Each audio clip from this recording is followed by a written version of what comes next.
you're experiencing issues with a stuck update in GTA 5, follow these steps to help speed up the process and get back to playing. Step 1. Check your internet connection. Ensure that your internet connection is stable and fast enough for downloading updates.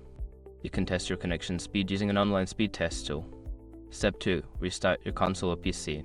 Sometimes, simply restarting your gaming device can resolve update issues. Turn off your console or PC completely, wait a few moments, and then turn it back on. Step 3. Clear cache. For consoles, you can clear the cache by holding the power button until the system shuts down, then unplugging it for a few minutes.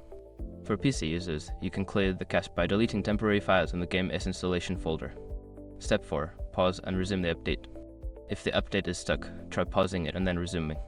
This can sometimes kickstart the download process. Navigate to the update section in your game launcher and select the option to pause and then resume. Step 5. Reinstall the game. If all else fails, consider uninstalling and then reinstalling GTA 5. This can take longer but may resolve any underlying issues with the update process. By following these steps, you should be able to resolve the issue of a stuck update in GTA 5. Good luck and enjoy your gaming.